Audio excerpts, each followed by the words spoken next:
Okay, we're starting here. That's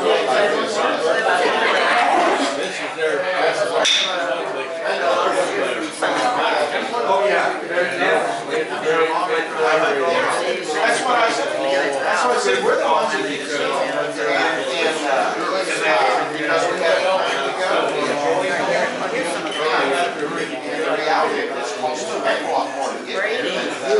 Brady does. Yeah, this is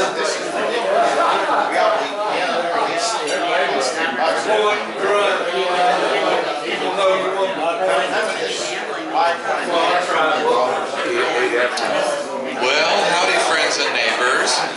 I waited until the scriptural time, 7 minutes after the hour to start today, hoping that a few more people would come in. We are down today, and I don't know why. Okay, we're going to begin as we usually do with prayer and the flag salute, but first please turn off your cell phones. Cell phones off. Now, last week I reprimanded Bob Lynn, whose phone always goes off, and his phone did not go off, but 6 other people's did last week after I told you to turn your cell phones off. And our speaker even said that was distracting, so let's be a good audience. All right, Charlie Meadows, come on up, please, and lead us in prayer, and then Paul Kelly will lead us in the flag salute. Charlie's making his way. Did y'all see the sombrero on top of the Christmas tree? Yes. Isn't that cute? Oh, yeah. Darling. Let's bow our heads and go to the Lord in prayer here. Father, we stand before you today with thankfulness in our hearts for your blessings to us for this time of the year that our society has chosen to celebrate the birth of our Savior. I pray, Lord, that would be the central part of all that we do this year. Father, today we're here to hear from John Dwyer as he has written a book about our history. Lord, we understand that the word history comes from 2 words, his story. It's really your story. It's your account of your dealing with man from the beginning until this very moment, because we're all making history right now. But this book is a certain period of time, and we thank you for the ability that you've placed within John to write about history, that it would be accurate and understanding. God bless him with health, energy, and the courage to finish Book 2, Lord, which will perhaps even be a more important part of your story of this state. It's so important that we know where we come from, Lord, and what we're about. So we thank you for this meeting. We ask your blessings on it. Ask your blessings on the food that's been eaten here. In Jesus' name we pray. Amen. Attention to colors, hand salute, pledge. I pledge allegiance to the flag of the United States of America and to the republic for which it stands, one nation under God, indivisible, with liberty and justice for all. Thank you. Please be seated. Continue to enjoy your meal. We have a few announcements here. I want to welcome guests that may be with us today. I saw Kevin Crow come in up from Chickasha. You know, we supported him in the primary election. Thank you for your service, Kevin. Let's see. Let me talk. We know we're coming to the end of the year, so we all need to renew our memberships for next year. I am encouraged by many things that happened in this recent election. We saw some real liberty-minded candidates get elected. You know, I've spoken before about the importance of replacing that righteous remnant that's at the legislature because they're term limiting out, and we've seen a few going to step in there and take their places. That's really exciting. I see that a lot of the grassroots work that we did in the elections and going all the way back to our work at the Capitol last spring has borne some fruit. There's some things to be encouraged about. And in fact, I'm going to have Charlie Meadows in a few weeks stand up here and talk about what a difference we did make in the elections here a few weeks ago. And we have some empirical evidence to show that we persuaded people to vote the right way on a lot of issues. And that's very encouraging. It's going to keep me in the fight for another year. I hope it's going to keep you in the fight for another year. So again, renew your memberships for next year. We do have membership forms on the table as you go out. You can grab those. There's a little item you need to fill out in there with your check. You know, we can't just take your check. We need a little signature from you to provide to the Ethics Commission, so keep us legal and above board by filling out the form with your check when you renew your membership. Any other general announcements anyone would like to make? Upcoming meetings, parties, things that we need to know about? I saw there was a press release just a day before yesterday, and Senate committee chairmen have been announced by the new leadership. And so, you know, I'm just not real excited about Schultz being the new pro tem in the Senate. He was a real obstacle last year. He was the, you know, the toady, the carry the water boy for Bingman.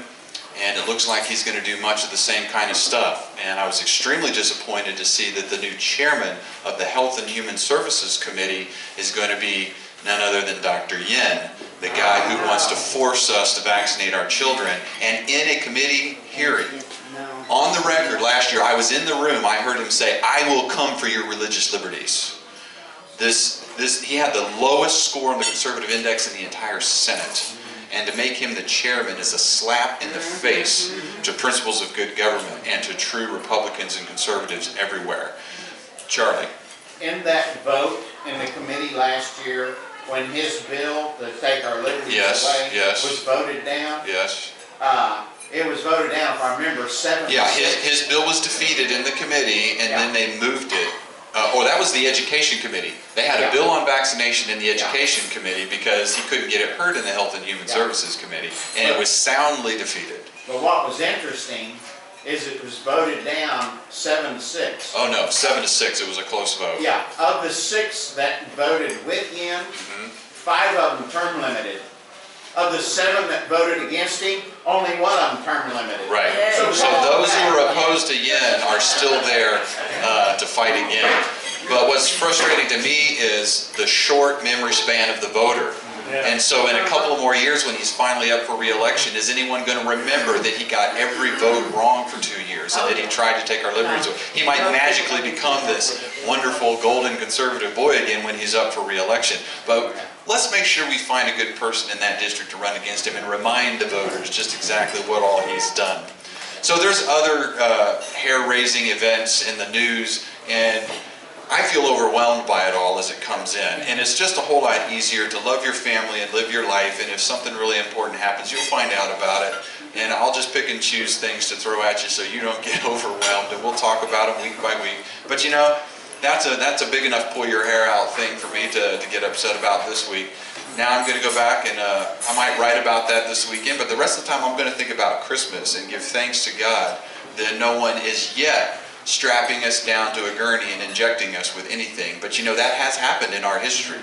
In fact, I want to share some of those stories with you from the early 1900s when there was forced vaccination. And the only reason they don't do that now is because they've brainwashed everyone to line up and say, put the handcuffs on. Everyone lines up at Walgreens in the public schools and says, shoot me up. They're being much more effective through brainwashing, which makes our work of education and intervention so much more important. Okay, I want to mention, if you don't get the New American Magazine, this is the bi-weekly periodical of the John Birch Society, the New American, and there's so many wonderful articles in here every couple of weeks. Oklahoma's own Steve Baez writes articles for this very regularly, but he has done a book review of the Oklahomans. We're going to hear from that author, John Dwyer, today, but it's a wonderful review. I wanted to link to it this weekend, but I can't link to the article yet because they want you to buy their magazine. But it's a great article. If you get that, look at it and read it. Let's see, anything else? Okay, here's what I've decided to do. I want to tell you a little bit about our speaker today by way of introduction, but then I'm going to play a 2-minute video clip that is really exciting. It's a great trailer for his book. It'll get you really excited to hear from him. So let me tell you about John first, and then we'll play that video clip while he's coming up.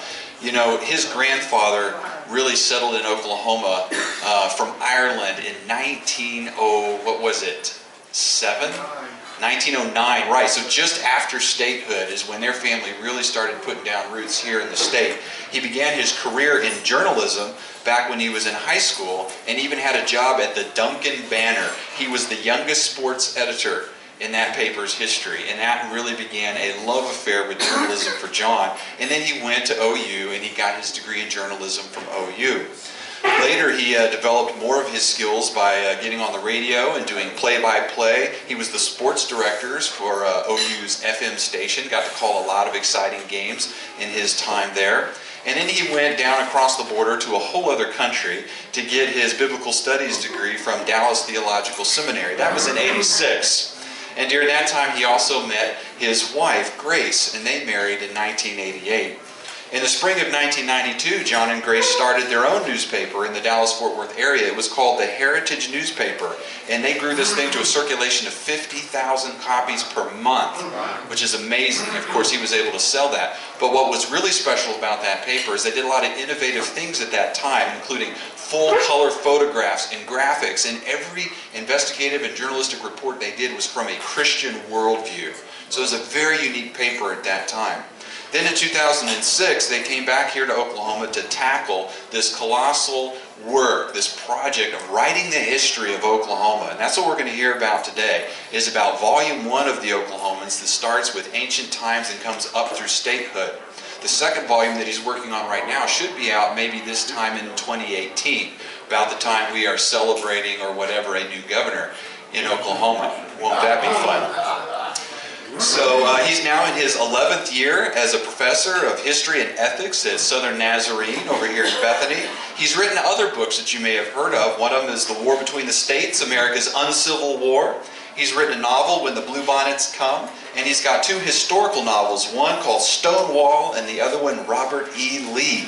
So this is the great man from whom we will hear today. I'm very excited. And so let's watch this video, and then we will welcome him to be our speaker.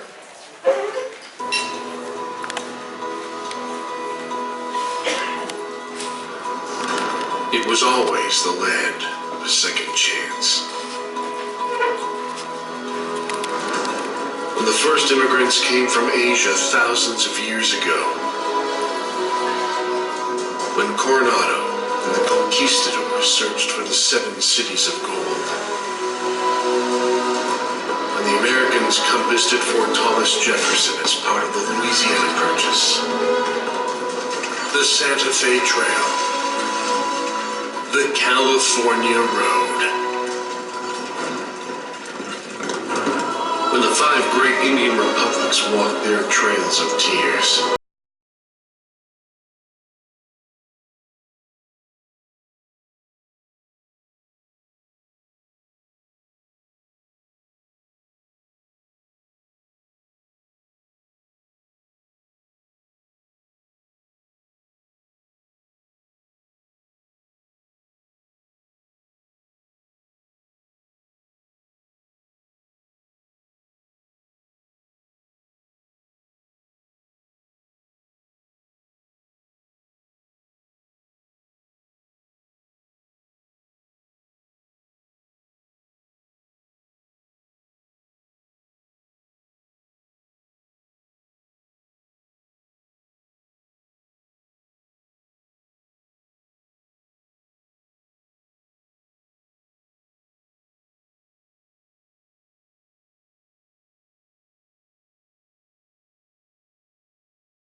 Extend my welcome.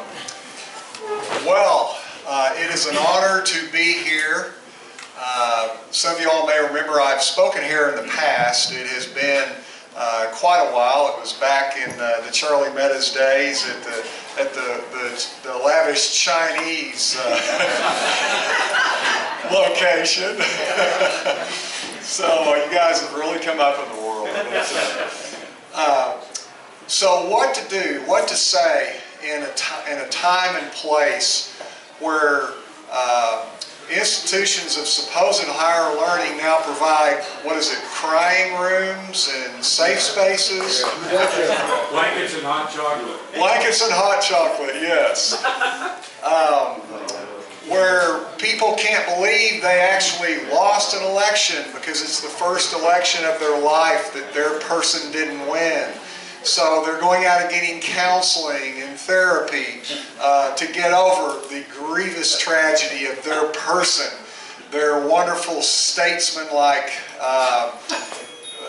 person not winning the election. And not even to get into the whole issue of the situation where just in a day and time that truth, I was asked the other day, well, what about writing history in a time where people know so little of it? And my response was, well, the sad thing is it's almost worse to read what is out there, to watch who is out there, to be taught by the people in the academies, because then you learn enough to really be misled, right? Which is better, being totally ignorant or being wrong? And so this might be a little bit of a provocative way to begin to address that question, but hopefully it'll be a way that will be memorable, because what I would propose is, what is our remedy for such a situation where the young people, where the future leaders of our country are so misguided, have had such erroneous information and even ways of thinking passed on to them to formulate their own beliefs. So I'm going to start addressing that question with an image. And those of you that are teachers and have been teachers, we need to teach in a way, not that the students learn what we do and come to us, right? We need to be able to reach them and deal with them where they are at. So, not that I'm teaching, but I am beginning to approach an answer to our question.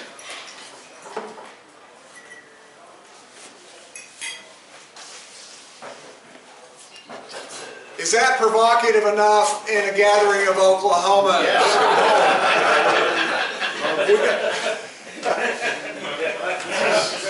We got to hook 'em horns. At least there's one guy, and then a down horn suddenly. Now, why would I flash that sign in this august group? Come and take it. Come and take it, right. Get the blood flowing. Most of you have been down there enough to know that that flag flies where? Everywhere. And it flies big. And it flies next to the American flag, right? A lot of times they'll have an American flag in the middle and a Texas flag on both sides. Yeah. So I think symbolically, but more than symbolically, we have a little bit of problem when you drive around this wonderful state, our Oklahoma, and you're more than likely, if you see an Oklahoma flag, it's kind of a little tattered cupcake version, right? That's way down below or way off to the side, way smaller, way older, faded and tattered, okay? Now, could I get a little help from the floor here? What might be at work here? What is that perhaps reflective of? Don't understand federalism. Right. Don't understand federalism. Ignorance of who we really are. An inferiority complex. Inferiority complex. Wow. Lack of pride. Lack of pride. You know, speaking in front of a group like this is humbling, those of you that have done it, because a lot of groups you can get up here and say pretty much whatever you want and it's going to go well. But when you're speaking in front of a group that knows more than you do on many issues, that can be a slippery slope. And so when I ask a question like that, I'm not surprised that a lot of answers would come back, some of which I probably haven't considered as I should, Charlie. But indeed, there is a wrong frame of mind in this state, largely still, that we are beholden to, right? And indeed, as John and some others alluded, the founding fathers would be shocked, would they not, to see that little tattered, faded cupcake piece of cloth way down there below? So one of the things we need to do is we need to, first of all, get past John Steinbeck and the grapes of wrath, the Okie syndrome. Now, you read the typical Oklahoma history book, and they talk about how great the grapes of wrath was, and how great Steinbeck was. And they might mention, oh yeah, it made some people in Oklahoma upset. Some of the newspaper publications that were conservative at the time, some of the business leaders, but most people realized there was so much wisdom in Steinbeck and the grapes of wrath. There's a penetrating insight, a Pulitzer Prize winning writer. Keep in mind, I'm not saying this, right? Just to put you at ease there. But that's the typical, that is the typical approach from past Oklahoma history books. I know because I've read every one that I could get my hands on. So, what to do about this? Well, the first thing is, John, just to address Mr. Steinbeck, his heart was probably in the right place. Surprisingly, he actually set out to chasten his own home state and fellow Californians for the hostile way they treated all the folks that went out west, which of course were not just Oklahomans, they were people from all over the Southwest and Midwest. But the problem is that Mr. Steinbeck was not satisfied with that. He also promoted, and I don't know how many of you have read that book, I've read it twice, I read it the second time just to make sure that I wasn't misunderstanding or misinterpreting what I read the first time. The problem with Mr. Steinbeck is, at least as evidenced on the pages of the Grapes of Wrath, he was no friend to capitalism. He was no friend of free market economics. He was no friend to constitutionalism. He was no friend to the Republican form of government. He was no friend, most of all, to Christianity. Okay? So, we need to get past this idea, and I brought Steinbeck and Grapes of Wrath up because some of y'all have been around long enough to know that was a deep wound in Oklahoma in so many ways, on so many levels. That put not only in the minds of the world outside us, but most of all, apparently, in our own minds, this inferiority complex, to address what someone else answered. That moving forward, there seemed to be this idea that, well, whether we like it or not, we are a little bit less. And that was, I would suggest, from the perhaps unintentional, patronizing, condescending approach that Steinbeck had. That these brave Joes that at least had the good sense to leave Oklahoma, right, and go to a better place, California, but they're dirty, they're illiterate, they're criminals, lots of other things, and those poor Joes. We need to have compassion on these lesser folks. In California, we need to treat them better. And those of you that are Christians should certainly treat them better, okay? Well, I'm happy to say, some of y'all may know that since around 2003 or 4, the net migration between the states of California and Oklahoma, every year since then, by thousands of people, has been in the direction of Oklahoma, from California to Oklahoma. So you mentioned earlier, Charlie, about history, his story. The ironies, you know, Bill Gothard used to say, he talked about God will write the final chapters, and these chapters are not over yet for these places. As California empties, you know, thousands of people into Oklahoma each year, I think we should take note of that, okay? Because a lot of people, not just here, are figuring out that this is a great place to live. So when I set about writing this book 10.5 years ago now, I have to say I was a pauper myself in Oklahoma history. And my previous book, The War Between the States, my previous text that I know a number of you all have read, which, by the way, we have on the table back there. Both those books are available today, by the way, a $10 discount for OCPAC, okay, if you get it today. But when Bob Blackburn, the head of the Oklahoma Historical Society, I walked into his office in 2005 and he had my book, The War Between the States, America's Uncivil War, sitting on his desk. And he asked me, can you do one of these on Oklahoma history? And my response, I can't remember if I said it or if I just thought it. Wow, it took me 5.5 years to do this one. I wasn't eager to jump back into such a marathon endeavor. I didn't want to spend my whole life being Captain Ahab chasing after Moby Dick and never catching him. So what I did was I began to think about it, and in the ensuing years, and looking back now on both books, what I realized was God in His wisdom and providence realized that, among other things, I myself, first and foremost, needed a lot of time to pass so that I could really figure out what I was writing about, right? Instead of sitting down and regurgitating what a bunch of other folks had written in a bunch of previous Oklahoma history books that had been boring Oklahoma history students for generations, God seemed to take serious that maybe I should be the first pupil, the first student of my own book. So this book took, yes, twice as long to write, and it's only the first volume of 2, for crying out loud. But along the way, I learned Oklahoma history myself. And I'm not ashamed to say that. In fact, in the introduction of the book, I write that one thing I'm sure about in this book is that there are mistakes. You heard that right. There are mistakes. Because I've learned that such a work with so many elements, such a huge amount of information, so many issues, so many perspectives, so many viewpoints, so many mysteries, that it would take someone far beyond me, or I would add any historian that I've read in my life, to write this book and make no mistakes. So I get it out there. Writing history and teaching history, which I do at Southern Nazarene these last 11 years, is a very humbling experience because you're always just around the corner from the next correction.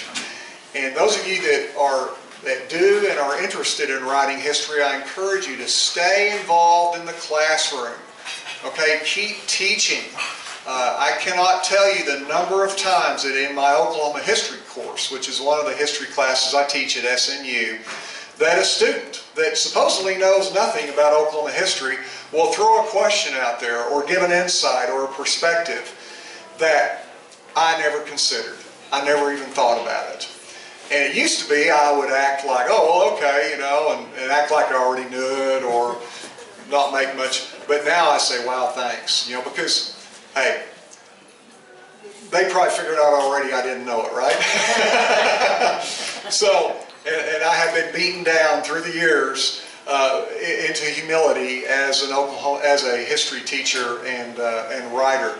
So it's very valuable to continue to teach with people that know supposedly less than you do. So anyway, this Oklahoma history book, what we've attempted to do and what Dr. Blackburn said, and by the way, Dr. Blackburn's in a very difficult position, right? He has many constituencies to please and to service as a state employee in a statewide historical organization, and the best in the nation that I know of. I will just say this. Dr. Blackburn read my War Between the States book before he asked if I would write an Oklahoma history book. Okay? So, have any of y'all read my War Between the States book? Several, okay, a number of them. So you know that I was swinging for the fences, right? There was no attempt to strain or filter through the lens of political correctness. Through the lens of truth, yes. And as you would know, I'm an equal opportunity offender, okay? But Dr. Blackburn read that book and said, would you do one in Oklahoma? I think that says a lot about Dr. Blackburn, that he would read what I had to write on that most incendiary of American history subjects and invite me to do it on his own beloved home state. Well, over a period of many conversations, I asked him, among other things, why is there another Oklahoma history book necessary? And I don't remember all that he told me, but a couple of the things he said were, well, first of all, there needs to be a better history, a better recording of the business history of Oklahoma, the private sector, entrepreneurialism, okay? as opposed to, and I'm not saying he said this or not, I don't recall, but as opposed to the government setting it up and fixing it along the way and being the arbiter of what is just and what needs to be changed. Remembering that the government works for the people, supposedly, not vice versa. So he wanted a book that was not just more favorable, but more focused on the incredible role that the private sector played, that not just private sector, that sounds a little sterile, but average men and women that came here. Remember, this was the one place that drew all the folks that couldn't afford land, right? This is where the land was free, but you had to be tough to claim it, right? You had to get here, you had to ride, sometimes you had to fight, a lot of things, sometimes you had to go through court, then you had to make a go of it once you had that land, which was, in most cases, the most difficult part. But he wanted our children, as we do, to be able to read and see that the private person, the man, the woman, the young person, carved this state out of the prairies and the barren plains and woodsides, hillsides, and wilderness, and made something of it very special. And they weren't getting propped up. They weren't getting subsidized. They weren't getting tariffs. They weren't getting safe spaces and crying rooms or crying towels or therapy, right? Hot chocolate, don't forget that. Nor hot chocolate. Nor enchiladas. Nor coloring books. Sometimes the only therapy they got was tuberculosis,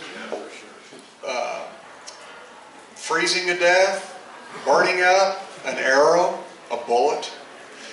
And when you read carefully the early history of Oklahoma, that was very common.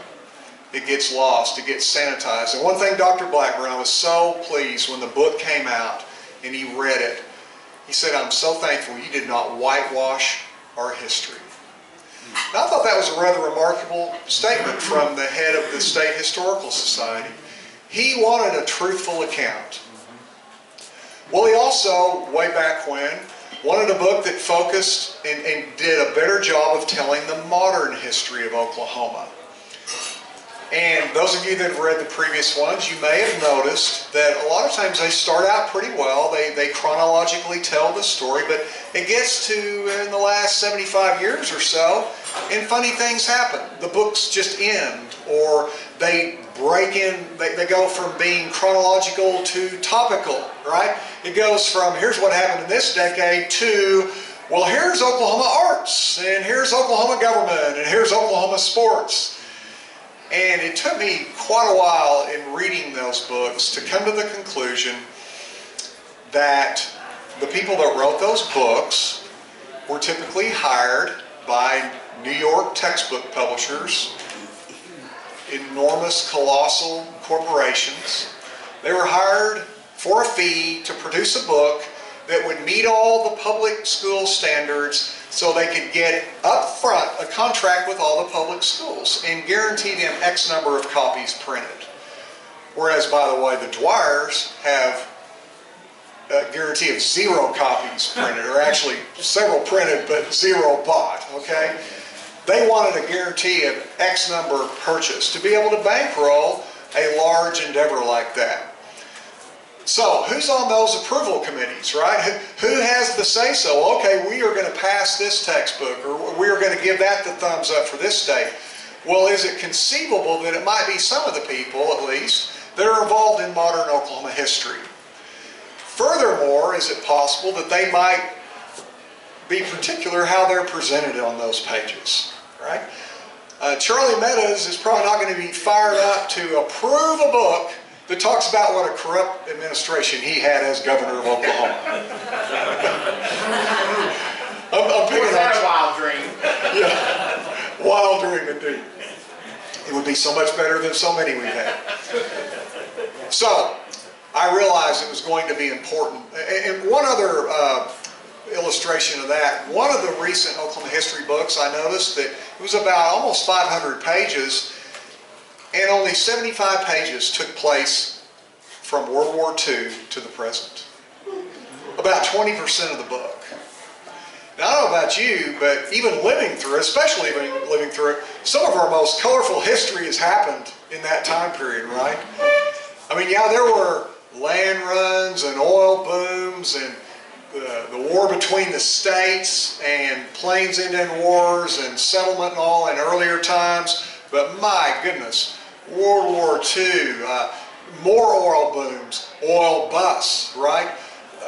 The most ferocious tornadoes in recorded history, the Oklahoma City bombing, the great expansion and moving forward in so many ways of this state, in Oklahoma City and other places in this state, advances that have been made in this generation that are in many ways are so exciting. There has been a tremendous amount of history in the last 75 years in this state. So, several years into this project, probably, I don't know, maybe 3 or 4 years ago, I began to despair, and I'll cut it off in about 3 minutes and open it up for Q&A. I began to despair as to whether this job could be adequately done in one volume. I thought, well, we could have another one-volume Oklahoma history, and it might be a lot like the previous ones. It would scratch the surface. There wouldn't be the room or the time to tell the texture, the depth, the nuance, right, of so many important topics and events, issues and people. There would be a name that would be thrown out there, and it would be an editorial decision on the part of the author, a 1 or 2 sentence praise or perhaps damnation, okay? And then that would be all those that were reading would know. Well, we decided to go to tell the story in the way it should be told, with some depth, and in a way that when our children and grandchildren, hopefully great-grandchildren, read this book, they will come away with an understanding not just of what happened, but why the people did what they did. One of my students at SNU a couple of years ago, a young black lady, and she was aghast when she found out that the Indians owned slaves. In fact, she said in class at one point, "We've always been taught to feel sorry for the Indians." Well, I'm not going to feel sorry for them anymore. If anything happened along the pilgrimage to Oklahoma history, though, and again I say this as I've earlier indicated, as a fellow traveler, right, a fellow learner with her, a couple weeks later she came in and she was not quite as animated as normal. And I said, "Are you okay?" "Yeah." She just wasn't on her A game, so I came back to her. I said, "What is it?" I found out that one set of my grandparents were Creek Indians.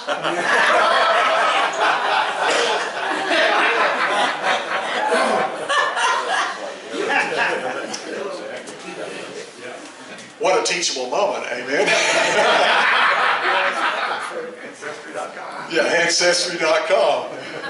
So I took the opportunity to say, maybe if we keep in our mind as we travel through this wonderful, colorful, and unpredictable epic of Oklahoma, perhaps we should keep in mind that most of the people we're going to be reading about, their main concern was to do the best they could for those they cared about. And as Governor Keating says in his foreword to our book, this book is about the crash and conflict of peoples, cultures, and even technologies that are doing the best they can, and they run into someone else that's doing the best they can. And then there's an intersection, or there's a direct conflict. There is perhaps land or other things that are up for grabs.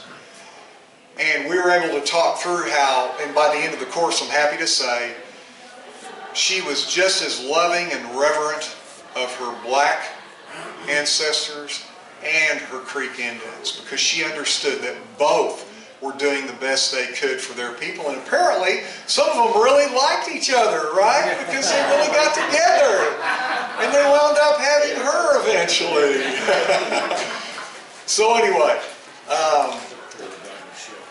I will stop at that point, other than I want to pass out 2 quick things, if you all would just take one. these are cards with the book cover and a synopsis on the back of my next historical novel that's Oklahoma-based, Today's Pearl Harbor Day. And this book, Shortgrass, about a Oklahoma farm boy growing up outside of Duncan, where I grew up, in the Dust Bowl. It starts there, but let's just say that that novel ends right after Pearl Harbor is attacked in 1941. So I thought of that today, with the day being as it is. There's a sequel to that called Mustang that will pick up during the war years. And this book, Shortgrass, will release on May 4th of 2017, and then Mustang will come out in October. And then one other thing, if you all would, these are cards, postcards, that tell the locations of a couple of upcoming book signings. I know we have books here today discounted for you, but if you think of someone else, or you want to come hang out, or get a book signed, or refer a friend, we've got one at the Best of Books in Edmond a week from Saturday, and the Mardell in Norman this coming Saturday. I'll be there from noon to 3. Grace Dwyer, are you back there? I am. Yes, please take a bow. This is the real star of the show, my wife, Grace Dwyer. For 29 years has been putting up with me, and none of those books on that table would have happened. I am very confident in saying, if I had not been married to this incredible person. Okay, I'm going to open it up now if we've got a few minutes. Yeah, John, just stay right there in the light. I'll take the microphone around and ask questions. I just want to point out, first of all, we have things in their proper perspective here when it comes to federalism. The Oklahoma flag is bigger. So that's a good start. Question number 1, before I start working my way around. All up and down the Arkansas River Valley, we see these rune stones with ancient hieroglyphs, if you will, on them, dating from anywhere 400 AD to 1200 AD. Do you have any information on that in this book? I sure don't. You can laugh. Darn, I was really looking forward to that. You can be embarrassed for me and laugh. You can laugh. It says ancient history on there. And I have to say, on the ancient history note, again, humility training here, one of my students at SNU told me that she had dug up these old arrowheads, okay? And she had them. She even brought me the collection. I was like, oh, that's great. Thank you so much. She goes, well, can you find out how old these are? I'm like, okay, yeah, sure I will. Well, I'm thinking, okay, you got 50 years old, 100 years old, and just in an unintentional, condescending, professorial attitude. So that box kind of went to my desk, and it went to my end chair, then it went eventually to my closet, and eventually, every now and then she would ask, hey, Professor Dwyer, have you found out? No, I'll check on that. Finally, like after 2 years had passed, she said, Professor Dwyer, could I please get my collection back? Give me one more chance, okay, please? And she did. And I live in Norman, so I took it to the Oklahoma Archaeological Survey at OU. And those guys got it out and they started spreading on the table. Like, whoa! They immediately, well, that's 3,000 years old. That's 3,500. That's only 2,500. And they've grouped them into, allotments based on the age. But once again, God uses the foolish things of the world, amen, to confound the supposed wise. That is one of the first, in fact, there are 2 pictures now. 2 of the first pictures in our book are her arrowheads, Cat Truby, that she dug up under a bridge near Atoka. They were just barely under the surface. And yet, these are older relics than any I've ever seen in an Oklahoma history book. Other than the one picture that's in there that I found when I went out to the archaeology department at OU, at least 5,000-year-old bison head from near Fort Supply, which has never been in any Oklahoma history book. So we've got, I think that's the first picture in the book once you get into chapter 1. And you'll notice it's twice the size of more modern buffaloes, but I wouldn't have found that if Cat Truby hadn't dug up her little arrowheads out by Atoka, my student. I have 2 questions. The first can segue into the second. The first one is, why study this history anyway? And the second one is, would you comment on Oklahoma's populist, socialist, progressive roots back in early statehood days. Yes, sir. Well, why study it? All of us, and certainly our young people, need to have a sense, as the founders understood, that they came from a particular time and place and people, okay? That Oklahoma is not just the geography of nowhere, okay? It is a particular place and location and has meaning and history of its own. So I find when I teach, especially young people, when they get the sense that they're not just a spectator, but they're a participant in the history that's being studied, they get a lot more interested. And if y'all noticed with your children, grandchildren, great-grandchildren, they love to be a part of something. Amen? They want to be a part of something. Well, who would want to be a part of something, A, that you don't know anything about, and B, that's shameful and dull and boring?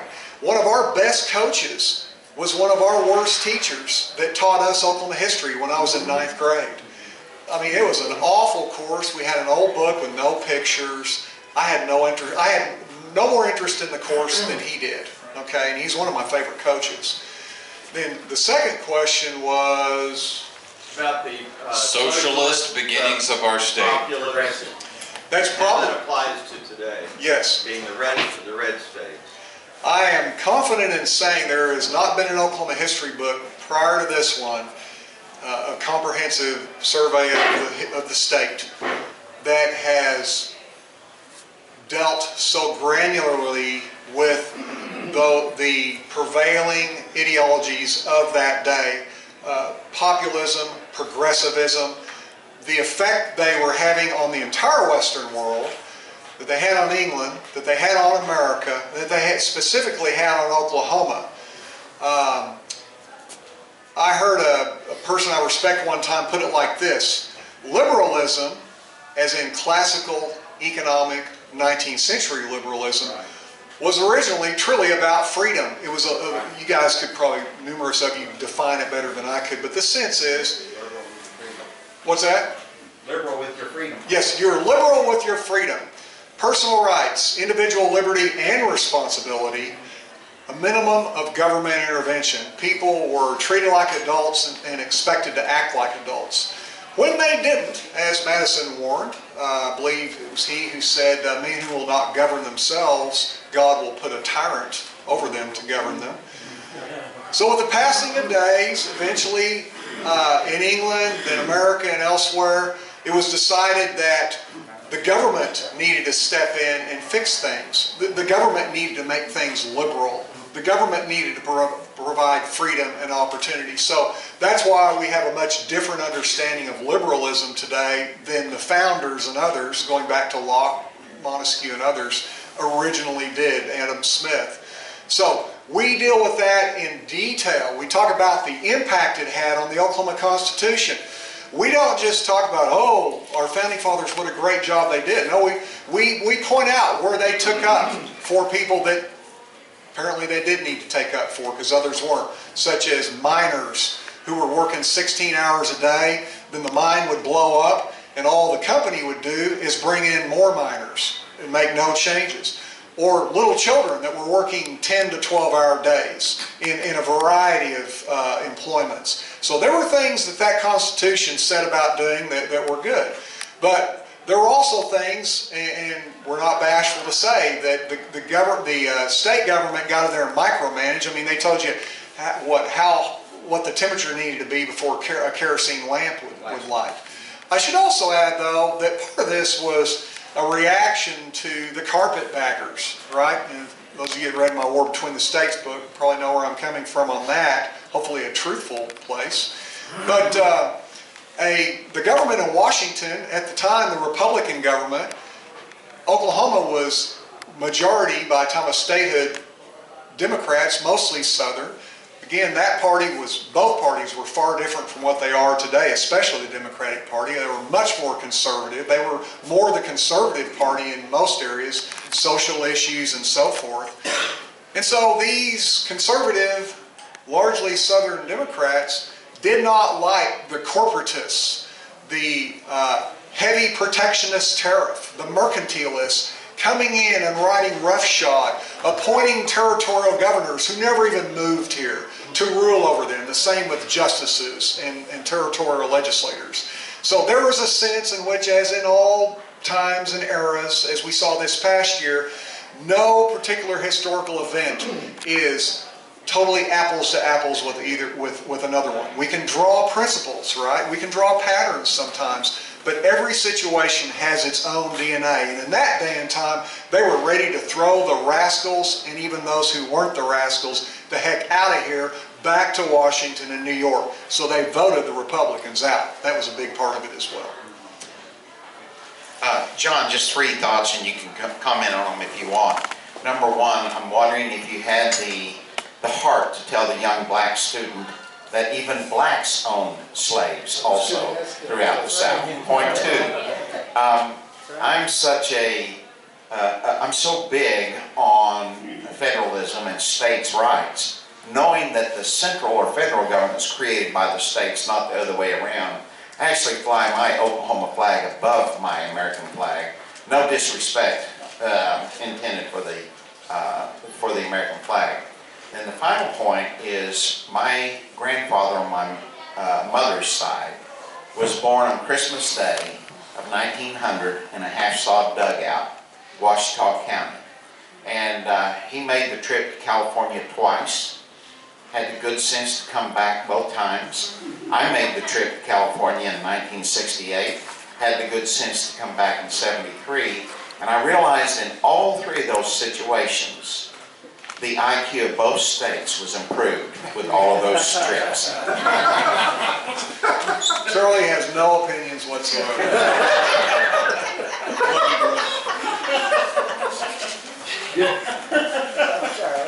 Did she ever find out about blacks owning slaves? What's that? Did the student ever find out about blacks owning slaves in the Deep South? Oh, most certainly. In fact, not just in the Deep South, but we show a video in that class called Cherokee General. Can y'all guess who that is? Stan Wade. Stan Wade, which not 1 in 1,000 Oklahomans probably has traditionally even known who that was, including me, until not that long ago, I'm embarrassed to say. So we actually have a video called Cherokee General, which tells his story, and really the story of the Cherokee tribe in the 19th century, and it's very clear. It's up, and I let them tell that story so the students don't think necessarily, well, Dwyer's got his own agenda. I'll let this video tell, but yes, she's very, very well aware of that. And in Oklahoma, and as probably many of y'all know, that the war between the states raged in this state, in this territory, Indian territory. Even South Carolina, probably, who lost half its total property value through Sherman's march in the war, otherwise, probably did not suffer more. It was the most cataclysmic event in Oklahoma history. State, territory before territory is in the proportion of people that died, the property destruction, and there were tribes, members of tribes that fought on both sides. They fought each other, they killed each other. Here, it truly was brother against brother. Here, it truly was a civil war. It was a battle to see who was going to be in charge of the government here. It wasn't just a secession movement or an independence movement, such as the Confederacy or the American colonists had. So, and again, it's important for people to know that. Mr. Dwyer, my name is Jerome Montgomery. I'm from Okemah, Oklahoma, the hometown of a guy by the name of Woody Guthrie. My dad went to school with Woody Guthrie, and Woody Guthrie is exalted down there in the Historical Society in Okemah as the savior of the hour, almost. I mean, they really, really think he's wonderful. Actually, what can we do? As a member of the Birch Society, John Birch Society, we tried our dead level best way, way, way back to Putticabosh, to that guy being exalted, down there, but we were unsuccessful. Simply put, what can, in your books, what could you do or something like that to get this into the school systems to make it appear that Woody Guthrie, the socialist liberal progressives, use their icons like Woody Guthrie and these other minions that are socialist mentality as icons? What can we do to reverse this? Because the people of the world down there in Okima think that he's the greatest thing since Grandma quit wearing combat boots. Well, great question. And I think really, to try to not take too long in answering, I think the larger answer to your question is that we got to pick our fights. And I'm not saying that that should not be contested, but if we're not careful, we can get sidetracked into skirmishes and small battles. And even if we do convince people of a Woody Guthrie or someone else, and I'm not saying that's not an important conversation to have, sir, but there is a rumbling, steamrolling, thundering herd that is rolling over the American populace, citizenry, as to the telling of our nation's history and in many ways our state's history. So I'm going to answer real briefly on two levels. One is if we tell the right kind of overall history and convey the right types of principles, the right types of questions to ask, we hold up the right people. For instance, when you're talking about the New Deal in Oklahoma, as we talk about at length, a whole chapter virtually in Volume 2, just give a little plug for that, you don't talk about just Franklin Roosevelt. By the way, you do talk about him a lot. But you bring up the people in this state that didn't get their faces on money and didn't get their name on the calendar, right? And didn't get, they were on the, quote, losing side. And that's where I find, and I know many of you as well, it's not that we don't have history, heroes in this country, but most of the time the heroes are unknown. We're lifting up the wrong people as heroes. So I'm going to say that if we teach a view of Oklahoma and an approach to Oklahoma history, and we work through that, my job is to work through it, but also make it interesting, right? And thank God imbued me with the ability to tell stories. It's an old Irish, curse, I think, probably. At least I do it soberly now, unlike earlier. But if we tell it in an interesting fashion, but we tell it in a thoughtful way, then hopefully people will begin to reason. They'll look up the right sources and they'll ask themselves, "Wow, I'm seeing this about Woody Guthrie. But what about that? What about when he talked about not being for private property rights and these types of things?" Now I would add one thing, and by the way, we're going to have in Volume 2 our friend Steve Bias, who has been mentioned here a couple times today, my boyhood friend from Duncan. He edited this book, The Oklahomans, Volume 1. You may have seen a great article he wrote on Woody Guthrie a few years ago. We're actually going to include that in Volume 2, okay? So that is a real course corrector on Woody Guthrie that'll be in our book. But I also want to say one other thing. We also, especially as Christians, we need to be wise as serpents and harmless as doves. If I don't like Woody Guthrie, I'm going to persuade more people to the ills of Woody if I present him in a truthful and charitable fashion. That guy wrote some great songs. Some of them were not great, but some of them were great. Red River Valley, which he didn't write, but his version's my favorite version of it. That's what goes off on my alarm clock every morning. My wife's saying, speaking of alarm clocks, your alarm clock just went off. So I probably should end here, John. Well, I tell you what, I was going to take one more comment, but we're 5 after. I know there's 2 or 3 more questions or comments, so please hang around. You all ask him your questions privately, buy his books. And just let me really quickly say, next week our speaker will be former Representative Charles Key, talking about some of the corruption that currently exists in our government and what we can do about it. So come back this time next week, and please thank John for being here today.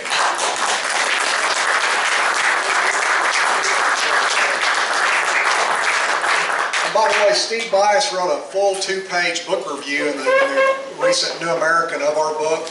And Charles Key, I always have him come and guest speak in my Oklahoma history class. So, great man. Thank you.